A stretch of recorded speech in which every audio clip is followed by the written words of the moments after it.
Garza, and welcome to another episode of Put It Together. I've missed y'all. How's it going? I realize I've not been here for a little bit, but I've been traveling and working a lot, so it's taking me out of town.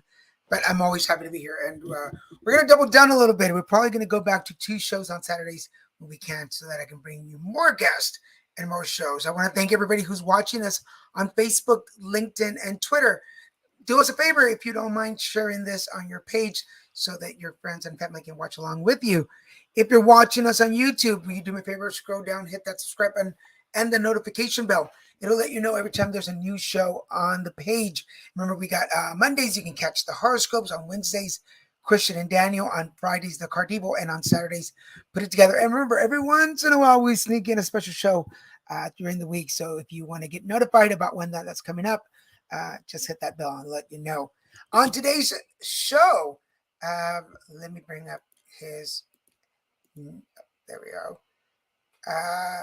LGBTQ plus advocate and author, Mr. Robert Graves. And let me tell you a little bit about him. Robert Graves is a successful white-collar professional by day, working as a project manager for a large multinational health care equipment company. Robert is an openly gay man living in Buffalo, New York. Robert's first diagnosis, chronic clinical depression, came when he was 16. Even though he had been battling depression since the age of 9 when he had his first episode of self-harm ideology. As he was coming out, his depression morphed into bipolar depression disorder, which went untreated and undiagnosed until he was 44. The untreated mania manifested as an anonymous sex addiction that lasted over 20 years, enduring through the height of the HIV/AIDS epidemic. Only after finally addressing his sex addiction with his therapist did his bipolar disorder come to light, and his treatment with pharmacology helped him end his addiction. With the help of ongoing therapy and careful medication management, Robert has evolved to lead a relatively quiet life in his 40s, where he enjoys boating, gardening, and volunteering in the community with various organizations such as the Alzheimer's Association. He also has a cat named Bacchus and a French bulldog named Lily. Through his many years of therapy, he learned to forgive others and accept his family and friends for who they are. Now he has turned the focus inward, forgiving himself for the reckless decisions through all these years, and finally accept himself as he is. A successful, healthy gay man living with bipolar depression. Robert's latest book, I, Rob Graves, is available for pre-order. With that, let me bring Robert onto the stage. Hey, Robert. Hi, how are you? I'm doing well. How are you today? I'm great. Thanks for having me. We got our first hellos. Hello, sweetheart. How are you doing? And somebody's watching internationally, so there we go. That's great. I love it. We went international today. Yes, that already is an achievement. That's great. That's great. Welcome. So for those of you that always wonder how Robert and I met, we were joking around a little bit, but Robert actually caught one of the episodes of, was it this show or was it Christian and Daniel's show? It was this show. It was this show. And then I think we commented or we chatted afterwards that you were coming out with the book. I think that's what it was. You mentioned you were coming out with the book, and I said, well, when you're ready, come on the show. And here I am. Ready. Congratulations. We joked about it a little bit that Robert was a stalker, and I'm happy to say that he agreed. So, yes, I have a stalker. I am a fanboy. Well, I appreciate you watching and being a supporter. Thank you so much. Oh, my pleasure. So you're in Buffalo. How is it Buffalo right now? It is a beautiful day in Buffalo. It's sunny. It's about 75, and I'm taking my Saturday to spend with you, Daniel. Awesome. I was there not long ago, and there was still snow and cold. Mm-hmm. And, I was emceeing an event for a soccer tournament, and we were outside. And when we left the hotel at 7 o'clock in the morning, it was 36 degrees. And I could not believe that I left the warmth of California to come and be outside. And we had a rough winter. We had a real rough winter. But I'm glad things are going. I think I'll be there later this year, so I'll be out. Oh, look me up. Look me up. I'll take you for wings. Yes. Well, with that, I know we have a lot to talk about, so I don't want to hold up too much. So Uh, Yeah, yeah. Robert P. Graves, tell us how you put it together. Well, I have to say I've got a lot of flack on the internet for the title of the book, I Rob Graves. But let me start by telling you how that name came to be, because I didn't name the book. Um, I was on vacation with a group of friends, and we were all in the pool, and I announced that I'd be writing the book. I announced the reason for the book, and my friends were stunned. They had no idea, and they couldn't have been more supportive. And I was talking with my dear friend Matt, who I've known for almost 30 years. We met on his 21st birthday, and he said, "You know what? You got to name the book." And I let him continue. And he's like, "It's got to be I Rob Graves." And I said, "Why? Why I Rob Graves?" And he said, real seriously, he's like, "You've been putting yourself in harm's way for 22 years because of this anonymous sex addiction that you just announced. And you were robbing, you were literally robbing the grave of your body for the last 22 years because you've been lucky enough to come through it HIV negative." And I fell in love with the idea. And before the single word of the book was written, I had a title. Wow. And punctuation is key because it's I, comma, Rob Graves. And punctuation is key in this instance. That's how can I put this? Like, just starting with that, if we can just touch on that for a little bit, um, the anonymous sex addiction and HIV. If I may ask this question, because it just popped in my head. For somebody who's going through that anonymous sex, does HIV pop into your brain? Does it matter? Does it cross your brain at any moment? It does. Does It it? crossed my brain every single time I put myself at risk. Um, and Daniel, the riskier the sex, the better the high. Um, I I was like a heroin addict because the it was I was self medicating is what I was doing, and that's what I realized after a couple of years in therapy is I was medicating my bipolar disorder that went undiagnosed through the sex addiction. And um, the riskier the sex, the better the high. That kind of makes sense because I'm people on the show know I dealt with addiction for many years, and Right, right. when I was heavy in my crack addiction, the riskier or the more dangerous place I went to go get it, Hmm. the more exhilarating it was to get home and do the drug because I just realized where I remember getting held up and then getting the drugs. The guy holds me up, giving him my wallet, and then driving off. But getting home and not being so concerned about the wallet, more concerned about getting high. Does More, that make sense? yeah, And yeah, and for how yeah. exciting it was. Oh, I've done it anywhere, anytime with anyone, and it was the riskier the location, the better. The park, uh, you know, out in public, the public bathrooms. It Yeah. was it was all in search of that next great high. So can you tell us a little bit about because these are very I mean, thank you for sharing this on the show, but these are very private things that we go through. Addiction is very private. Um, Hmm. how when you're putting together the book, is there a way that you're shaping the stories? Is there a purpose? Like, what do you want people to understand about addiction, about you when they read Your book. Well, the book is very chronological. It starts off with my earliest memory as a child, and goes through my life, my a rather traumatic childhood of alcoholic parents, and we moved a lot.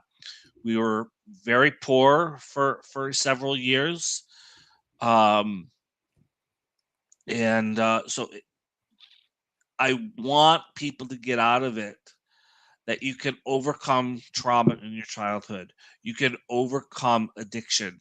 You can overcome anything that life gives you as long as you are willing to work at it.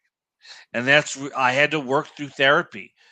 Um, therapy was my lifeline. And yes, I'm taking medication, but that's because bipolar disorder is a chemical imbalance in the brain. There's a physiological disorder associated with that. It's not just, you're just not crazy. It's just like diabetes. You need to take medication for your bipolar disorder or any mental health disorder that you might have, because it's all chemical based in the brain, or your brain is misfiring. For the folks that don't quite understand bipolar, how does that manifest in your life? So there was really times of great euphoria where I would go on massive spending sprees. I bought a house during a mania. I bought a 5-bedroom house for me and my cat Bacchus, uh, only because I thought it was a cute house. Um, and I'm still in that house. Luckily, I've been successful enough that it didn't cause me to go bankrupt. Um, but that's the kind of thing that happens in your euphorias, is you make really poor financial decisions or really poor personal decisions. And I was making both. I was making poor financial decisions and I was making poor personal decisions, which was the sex addiction. Gotcha. And then on the flip side, there's really low lows, really deep depressions, where you can't get out of bed. Um, there was a period of about 18 months where I was so depressed that my medication stopped working. My physician was having a hard time finding a medication that would stabilize me, and I had to go out on FMLA for work because I just couldn't literally function. There were days where I would spend the entire day in bed because I just could not uh, get past the the the the feeling of utter despair. And like, for instance, I'll put this out there. Like, I normally crave drugs more when I'm having a great day because it was a way that I would go celebrate versus when I'm feeling down blue. I'm going to guess and stop me if I'm wrong. The bipolar would trigger the sex addiction, or was it Yeah, it was the highs that was triggering the addiction. okay? When I was low, I was very uh, very introverted. Okay, But when I was high, I was out. I was out at the adult theaters. I was out at the adult arcade. Um, you name it, I was there in my highs. And that's really, the highs were the predominant uh, gotcha. pole, if you will. Yeah, I think that's very. I think that's more common because when we're on the lows, we want to isolate. There's no. I Hmm. don't want any connection or contact with people. But when I'm up there, it's like, woo, let's Yeah, go do stuff. I'm on top of the world kind of thing. yeah. Um, And you now, make really reckless decisions now you when you're high. mentioned that there was some alcoholism around by your parents. Did that transfer onto you? Were there also drugs and alcohol Yeah, there involved? is addiction in my family throughout uh my genealogy. Grandparents, parents, mental health issues on my mom's side, uh going back generations. And so it's genetic. I firmly believe that it's not something that was caused by any event in my life. Um, I had my first self harm ideation when I was 9 years old. When you're 9 years old, you're not taught suicide. No one was teaching me what it was to be suicidal, but I wanted to go get the gun out of the cabinet and shoot myself. So you can't you can't tell me that it's not a genetic disposition. Yeah, it's interesting. I mentioned in our chat before we started the show in our emails, I was being interviewed this morning, and one of the questions for our sober uh, page. Anyway, one of their questions was like the first time that I got drunk, and I got drunk the first time when I was 10 years old. Hmm. That I wanted to get drunk because I was bullied as a kid, and I wanted to be happy, and I knew that adults drank alcohol to be happy. Hmm. So I thought one night when I was left alone, well, I'm gonna drink. I knew where I don't know if it was vodka or bourbon, but I spiked my Kool-Aid to get drunk, and Hmm. um, but it wasn't something that somebody taught me. Like this is what you need to do. It's just something that I just knew. You, you Does that just make sense? know.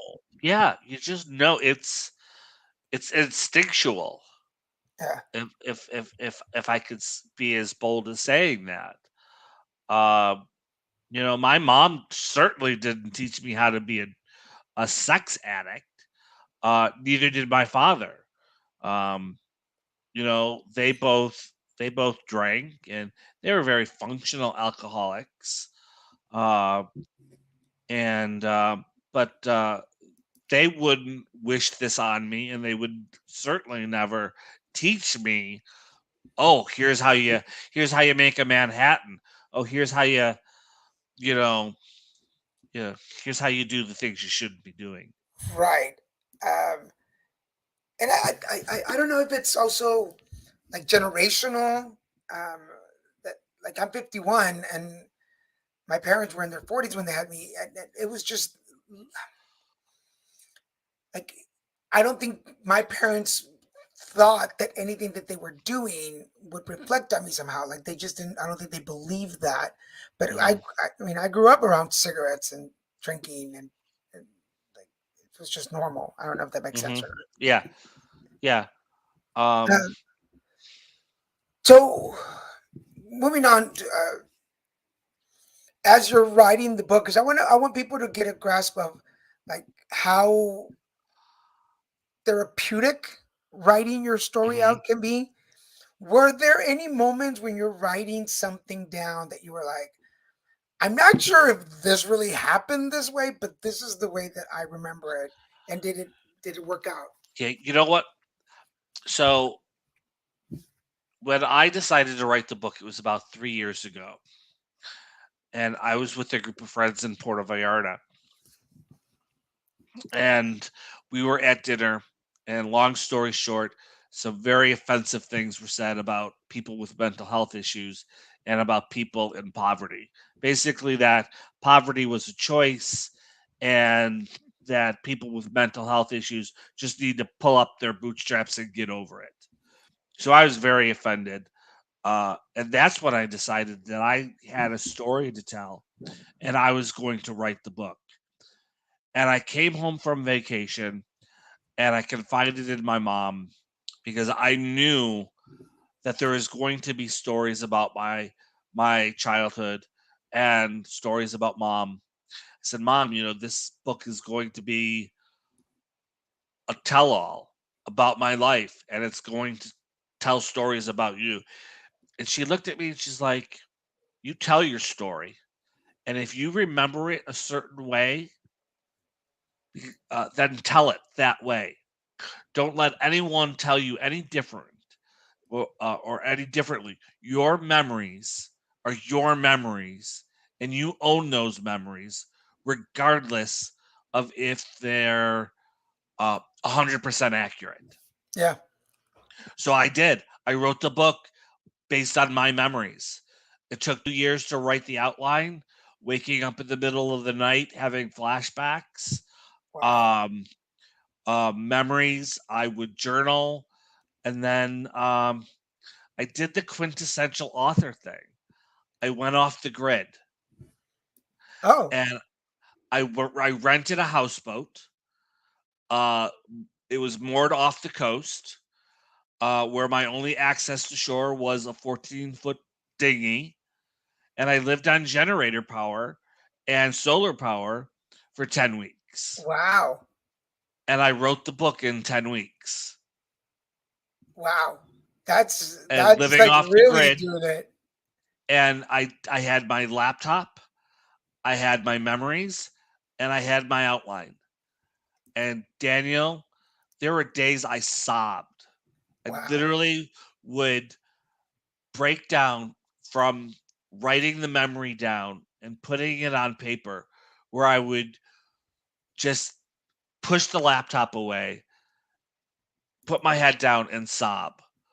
Or there were times where I would laugh, and I would so find the story so amusing that I would just sit and really just chuckle and say, "Okay, keep going, Rob."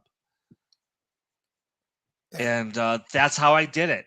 It was very quintessential author. Um, and then the book was born in about 10 weeks. I want to tell people, you please join us as if you have any questions, any comments. I see that some people are commenting on one of our pages, but you need to be in the video to make the comment. So please, if you want to ask a question, because I see somebody that asked here and it's not going to pop up because it's not in the. But somebody mentioned that they're not the only ones that think this way. Yeah, no, no. There are a lot of us that can reflect back to our childhood, and I bring up the childhood things because there are things that I remember about my childhood. Um, that I've kind of brought up to my family, and they're like, "No, that never happened. You're thinking of it wrong." But I like my body, mind, and spirit tell me, "Yes, that happened. That Yeah. that happened to me as a child, and that was the beginning of the domino effect that caused a lot of things in my adulthood. And unless I confront them, that domino is going to keep rolling." Does that make sense? Yeah. Your memories are your memories, and no one can take those memories away from you. Good. Yeah. Uh, And it took me 2 years to document everything and really come up with um, a strong outline for the book. But once I had it, it was rapid fire, and it was the most beautiful experience of my life. Because I was off the coast, I would wake up in the morning, have breakfast on the patio of the boat, watch the dolphins go by, and nice. then I'd write. It was the most beautiful experience, and it was the most healing experience writing this book, because I have put my heart and my soul into it, and it it is it is funny. It will make you laugh. It will make you cry, and it's gonna make you blush, because I talk in detail about my addiction and what transpired. And some of it is a little, if I will, 50 Shades of Grey, if you know that book. Yeah. Well, I think So, that I think when we're like, if you're gonna put it out there, you like like you can't yeah, just let you can't talk about. Like, for instance, when we talk about my addictions, like I can't talk about addiction without including some of the sexual stories because they come with right, drugs and they come with alcohol. right. Um, I will say this, and I say it jokingly and true. Like I'm so glad that like social media and phones were not that easily available to record things back in my day. Because I'm like, some of the stories should not have been recorded. But Right. and I'm asking a lot of these questions because I'm writing my memoir too, and I'm putting down some of the stories. Were there what were the hardest parts to write? Honestly, there's two things that really made me um, stop and wonder if I should keep going. One was my mom's abortion when she was when I was 14. I came home to find her in the fetal position sobbing, and she told me what had happened that morning. And it wasn't until that day that I was writing, Daniel, did I realize I never grieved for my unborn sibling. And that was so hard. And I stopped writing that day, and I literally just sobbed for hours. And I grieved, and then got back at the desk and said, "Okay, I can do this." It's But that interesting. was the hardest because um, I can only imagine the pain that my mother went through having to make that decision. And it is not a decision that anyone takes lightly. And but I am truly thankful that she had that right to do it because she was not in a position to have a newborn. She wasn't mentally, financially, or emotionally stable enough. It was right at the height of her alcoholism. So, you know, Yeah, I could get on my soapbox, but I won't. yeah. Uh, but it's. I'm so glad that you brought up the healing process, the grieving process, connected to mental health, because we don't consider that. I've been diagnosed with health related PTSD, and which causes depression and anxiety, Hmm. and I have a lower spectrum of agoraphobia. But one of the things that I've worked on in the last several years is that when stressful things have happened or losses have happened, especially during COVID, is to give myself permission to go through the grieving process so that I don't accumulate anymore on what's already there. Does that make sense? Right, And right. I don't think a lot of people realize that the grieving process is not just for when somebody dies, but also when we lose part of our spirit, mind, or Hmm. body. Does that make sense? Yeah, yeah. I really, and I think writing the book was so therapeutic. It allowed me um, to grieve on so many levels. You know, not just for the loss of my unborn sibling, but for the loss of my innocence as a child. The loss of 22 years of my life that really um, it prevented me from having a strong relationship with the men that I was dating. I've been single my whole life. My longest relationship was 6 months, and really because I could never get away from my addiction, and my addiction was causing uh, me to step away from uh, the people that I could have developed a relationship with.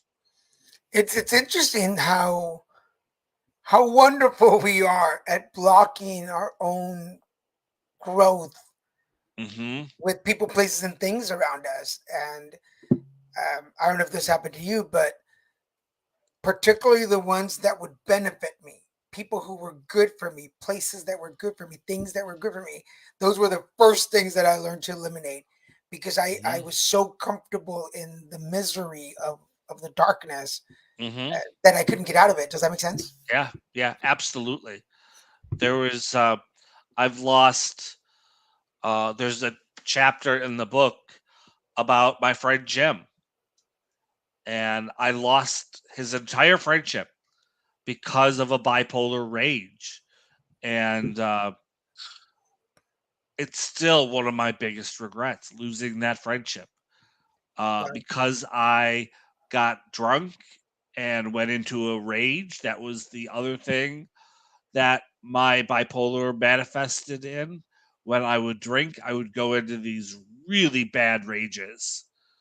Wow. Um, and I lost I lost one friend, and I almost lost my best friend Matt because of the rage that would manifest when I was drinking heavy.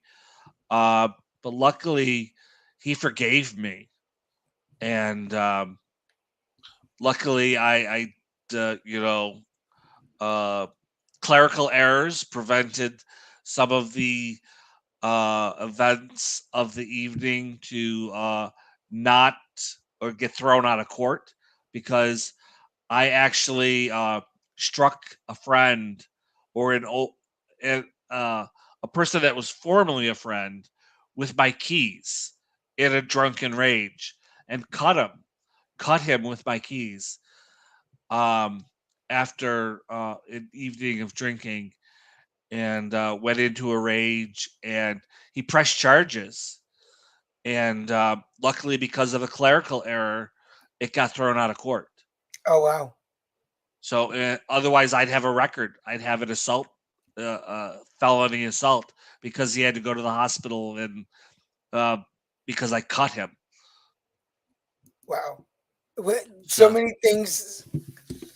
I'm sure we could sit down and talk stories for hours, but at what point did you, because for instance, in my alcoholism and addiction, it was um, going to court for a problem I had with the boss that led me to have a probation officer who discovered that I was using drugs, who led me to rehab. But it was really a chain of occurrences that got me there. What was it that finally you decided to get help or actually confront it? Not that I don't think that you were before, but I mean, I'm sure there was a moment where you're like, okay, I need to really face what's going on. it was.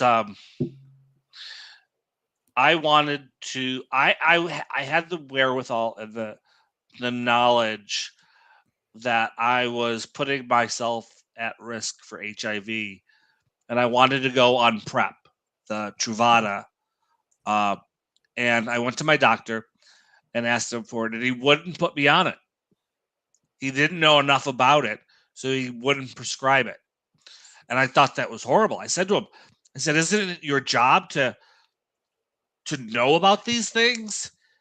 And he looked at me. He's like, "I'm not uh, putting you on that. That's not something I'm willing to prescribe." So I left the practice and went to an LGBTQ plus clinic that specialized in the healthcare of my community. And I went for the intake. And I don't know if anyone out there has ever been through the intake for PrEP or Truvada or any of the anti HIV viral medications, but it's intense. And they ask you your history and they ask you how many sexual partners you've had in the last 30 days. And I couldn't answer because I honestly didn't know. Wow. I was on such a high during that time. I estimated that I had 30 to 40 partners that week, Wow. let alone that month. And I thought to myself, Rob, you can't do this. You have a problem. And it was because of that intake. It was because that nurse asked me those questions that I realized that I had a real serious problem and that it wasn't just part of being a homosexual male, that I had a real bad addiction and it was controlling my life. And I went on Truvada, and I decided that in there to go back into therapy, and found a therapist that specialized in gay, lesbian, and trans health. And she was the first person that I could connect with and be honest with. And she looked at me, she's like, "You're not clinically depressed. Yes, you suffer from depression, but you are bipolar. And that is what's causing your addiction. You are And self medicating." And all the puzzle pieces came into light. Daniel, it's like a light went off. And suddenly I realized, yeah, that makes sense. All of the highs, all of the rages that I never knew what was causing them, the reckless spending, the reckless behavior, the deep depression, you know, it all made sense. My life finally, the last 22 years of my life, finally came into focus and made sense to me.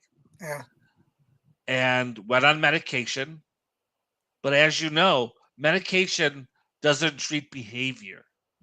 So I had to, and I don't know if this was the same for you, I had to modify my behavior. And that took me a couple of years. yeah, that makes sense. And for everybody watching, just so you'll know, PrEP is pre-exposure prophylaxis, and it's a one-a-day pill that you can tell if you are sexually active and want to take that extra precaution to avoid being HIV positive. It only works for HIV, so it does not work against getting pregnant or any STDs or STIs. But if you would like more information on PrEP, please make sure to contact me or talk to your doctor. If your doctor is not comfortable prescribing it, there are LGBT centers in your area that might be able to. And again, if you have any questions, don't please contact me and I will give you or connect you with somebody. But pre-exposure prophylaxis PrEP is a one-a-day pill to avoid being HIV positive. Just so you know. But yeah, Thank you for that. Very it's important. yeah. And it's for men and women, by the way. So it's for men and women, just so you know. But yeah, same thing. Like I knew for many years that I had a drinking problem. I knew that, and but stopping drinking wasn't all that I could needed to do to avoid drinking more. I I personally had to go and get help, so I went to rehab.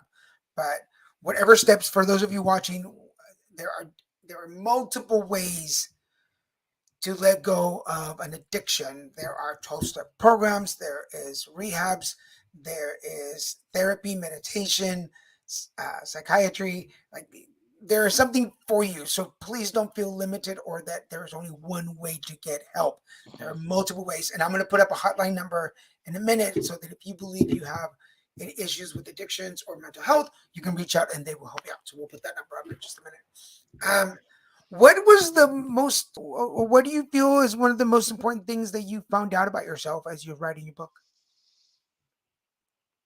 I'm a lot stronger than I thought I was.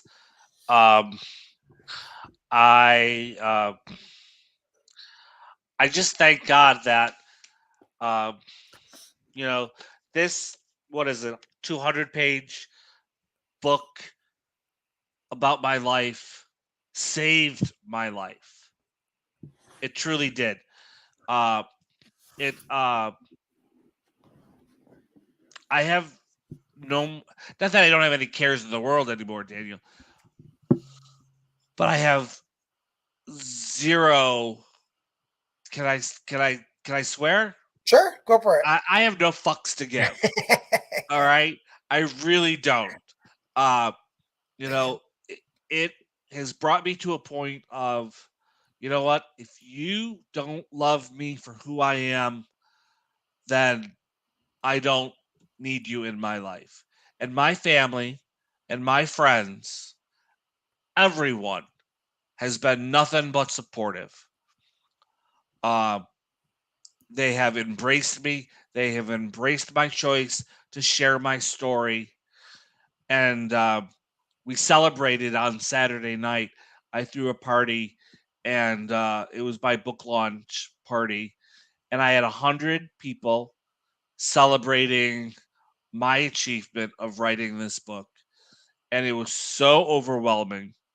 My the amount of gratitude that I felt for everyone in the room was just amazing. And I'm grateful. I'm grateful that I can share my story with you. I'm grateful that I can um help people. And we were chatting before the interview started that I really want to do this full time, because I think if people can hear my story, because this isn't a self-help book, Daniel. This isn't a 12-step program on how to get healthy. This is one guy's story who wrote a book to say, hey, if I can do it, anyone can do it. And really, that's the truth of the matter.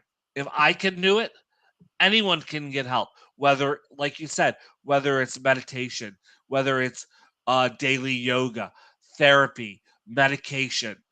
I did intensive therapy um, and medication um, because I am of the mindset that you take insulin for diabetes, so you need to take I take a pill for my bipolar disorder. Yeah. Um, Let me, before we move on, I want to make sure we put up this. Here's a helpline number. If you're dealing with any addiction or mental health problems, please call this number. They're 24/7. It's one of the numbers that I've used myself, so make sure that you need it.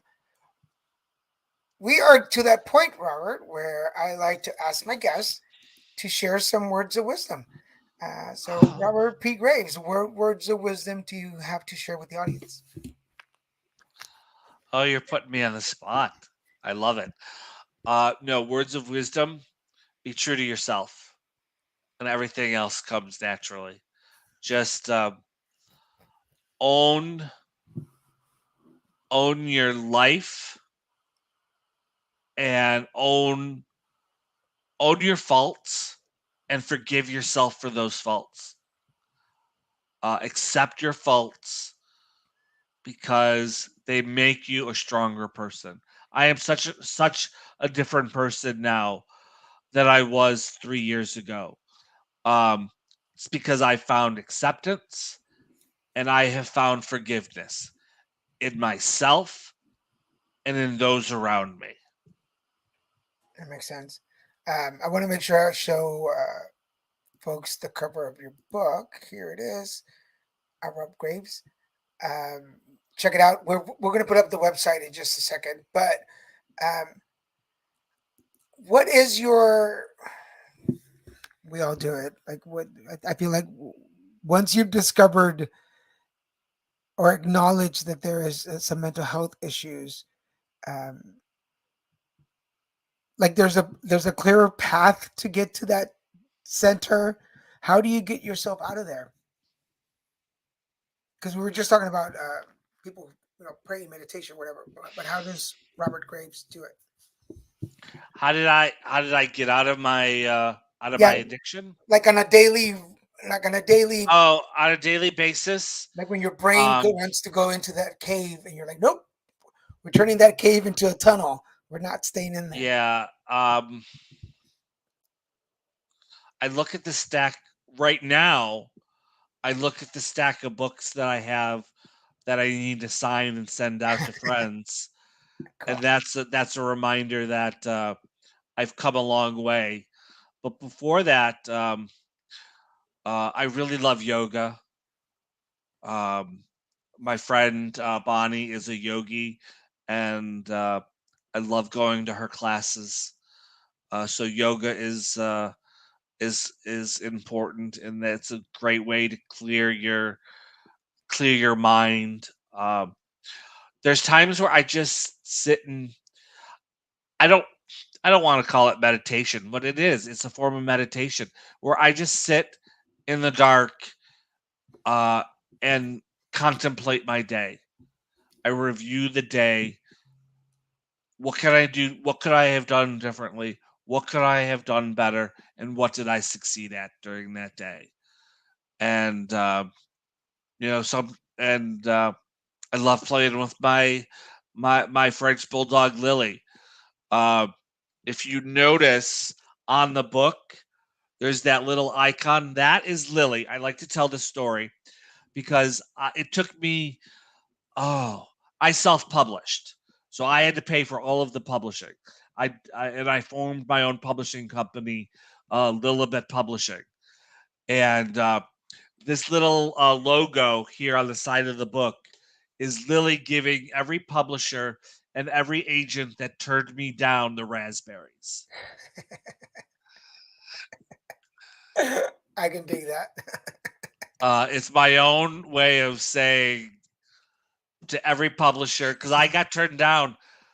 I was sending out proposals day and night, and the rejections just were coming in day and night, and did not get picked up by a publisher, did not get picked up by an agent because um, I don't have a following. I don't have a Twitter following.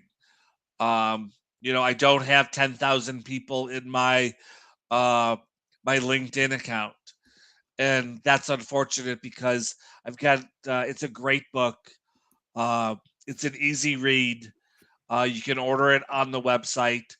There's links to Amazon, Barnes and Noble, and there's even a link to a local Buffalo bookstore where you can order it if you want to buy it locally and get a local support a local bookstore. Okay. So whether you're watching this live or you're watching this on a replay, please go check it out. irobgraves.com. Uh, for the book, he was kind enough to send me a digital version, so I'm going to read that. I will admit to all of you, because I like to read before we started, there was a glitch in downloading the link into my computer. And usually I like to read them in the morning before, like I read as much as I can before the shows, and I couldn't today. But um, I'm going to get a chance to read it afterwards. So I have it now. How did your family? We still have about 13 minutes. How did your family react? Did they get a chance to read before you published? Or did you show that to them, or you were like, Yeah, my father's head exploded. Literally, He's like, you can't write about this stuff. I don't want. And then he realized why I was writing about the sex addiction in such a detailed way. Um, and he's super proud of me. He now gets it. He now understands that I've got to tell the story, the whole story, in order for people to realize how severe the addiction was. Because if you don't know the whole story, you're not going to get the whole picture. Uh, my sister, uh, my sister was a wild child, coming and always has been a little wild. So she thought it was the best thing that I wrote the book and was so candid about it. She didn't know that I was suffering for 22 years with the addiction, but no one knew. I led a very successful life. I never um, really let on or anything? let on that I had this secret life. Mom unfortunately has Alzheimer's and doesn't.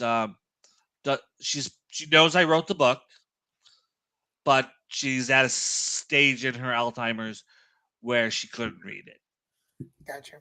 That my heart goes out to you. My mom passed away after Alzheimer's for 15 years, It's so I it's a understand. tough. It's a gut punch getting that diagnosis. Uh, for anybody out there who is contemplating, thinking about writing their own book, what one or two tips can you give them? Take it slow.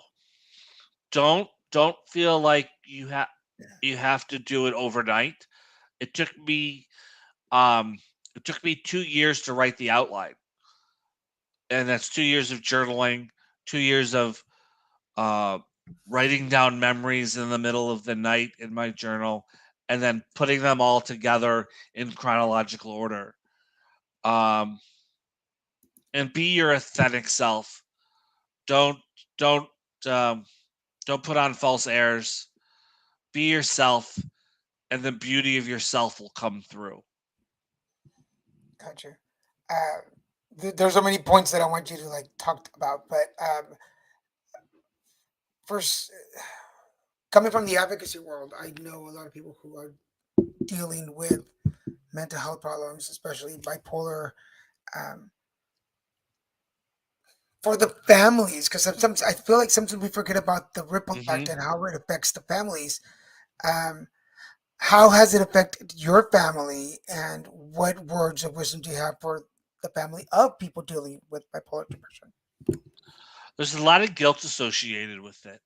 When my family found out what I had been dealing with, um, there was a lot of guilt. Um, my mom felt horribly saddened by it. Uh, she told me just last night, because of my conversation that I had with a friend of mine earlier in the day. I asked her that very question. How did you feel when I got diagnosed with bipolar? And she's like, I was sad because I knew how hard your life was, and I knew that you'd struggle with it your whole life. So she was sad for me. Um, Dad doesn't share his emotions very freely, uh, but um, my sister was very encouraging. She's like, doesn't matter, um, whether you have to take a pill every day to be normal, or stable, or uh, level, if you will. She's like, I just want you to be happy. And if it means taking a pill to be happy, then so be it. Um, my family was all there Saturday night at my book launch, um, and we all celebrated. And my nieces and my nephews, uh, they are the light of my life. They're the ones that are going to take care of me later in life because I don't have kids. So I keep them happy. Uh, but no, they were hugely supportive. They're very proud of me.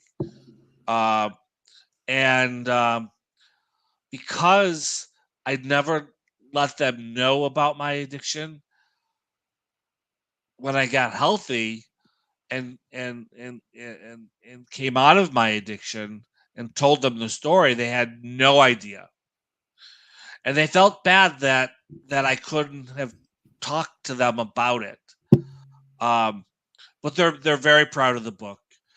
They're very proud of me, and you know, I have people that I tell them I wrote the book just in general, and they open up to me. Oh, my mom is bipolar. My wife is going through diagnosis right now, and we don't know how to handle it. Yeah, Um, and that's why I want to be an advocate for the community, so I can reach out to everyone that needs help, yeah, to make sure that they get the help that they need. yeah. It's coming from the advocacy world. It amazes me how even after 21 years of doing it, for those of you that have been following, know I have a Facebook page, HIV Positive Life, but it's more than just HIV. Anything related to HIV, secondary diagnosis and such. But it blows my mind how people reach out, and once you share a little bit about you, it just opens that door for Hmm. somebody else to go, yes, me too, and I believe that the only way to really fight stigma, shame, and silence on anything is to just one person, again, the domino effect. One person Hmm. put it out there and people will reach out. Um, I'm really excited for this journey for you and the direction you take. For those of you that don't know, we are recording this on May 7th, and May is Mental Health Awareness Month. So it just seemed the perfect time to do this episode, which really it kind of fell on its own. But then when I thought about it, I was like, oh, perfect timing. Like this really works for the time. Yeah, Um, this is this has been great, Daniel. Thank you. we have about 5 minutes to go. Is there anything that I didn't ask or we didn't talk about that you want to mention? I want to talk. Um, I was listening to the radio, and a local artist, not a local artist, a new artist, um, made the statement that I was a little angry about, because she said that there's no longer taboo about talking about mental health, that it's the norm. Everyone seems to be talking about it. But I disagree. And I think that by talking about it, yes, we are ending the shame, but there are still millions of people suffering in silence. And we need to get those million people out into the community to talk about it before we can say the battle of the shame, the battle of the taboo topics has been won. I thought it was horribly um, unprofessional of her to make such a broad statement that there's no more shame in mental health. Yeah, it sounds Um, like a very dismissive comment to make. yeah, and I need to figure out how I'm going to react to that, because she needs to know. I think I'm going to send her a copy of my book, with a note saying, we have a long way to go. And yes, I'm happy that you're no longer ashamed of your mental health struggle, but there's still millions of people out there that are struggling to come to terms with it. Yeah, And that's what I'm advocating for. I'm advocating for those millions of people that are struggling with being uh, diagnosed with being bipolar, or diagnosed with being clinically depressed. It is just, we've got to do a better job of healing our community, yeah, both the LGBTQ community and the community at large. yeah. Thank you for that. Yeah, mental health in the Latino or people of color communities, it's definitely something we don't talk about, we don't discuss, we don't go to. So we live with these. We live with the condition under the stigma and shame of it Hmm. for years. Yeah, yeah. So I totally agree. Yeah. For those of you again for watching, our friend Robert Graves has been here today. If you want to check it out, go to irobgraves.com. Again, if you are needing any mental health, here's a hotline number you can try. Please give them a call. Robert, I'm going to put you in the green room. Don't go anywhere. Thank you so much for being here and sharing with us. Um, it's been great. Thank you so much. Thank you. It's been a pleasure. All right, for everybody watching, thank you so much for being with us. I remember that we have shows almost every day of the week. Christian and Daniel show on Wednesdays at 6, 9 Eastern. The Card Devo on Fridays, 5, 8 Eastern. And put it together on Saturdays at noon, 3 Eastern. Make sure you check us out on Mondays with the Card Devo's horoscopes for the week. You can check out everything we have at littlemexicanproductions.com. Hashtag Little Mexican Productions Inc. You can find us on all the main social pages: Facebook, Twitter, YouTube, and LinkedIn. If you are not a subscriber, please scroll down, hit the subscribe button and the notification bell, and follow us on YouTube for any and all videos. I want to thank you all for joining us. Remember, even if you are watching this on a replay, post your comments or questions, and I'll make sure we get them over to Robert. If you want to check out his book, here it is, Robert Graves. Go check it out. And I want to thank all of you for watching. We will see you next time with another interview. Bye, folks.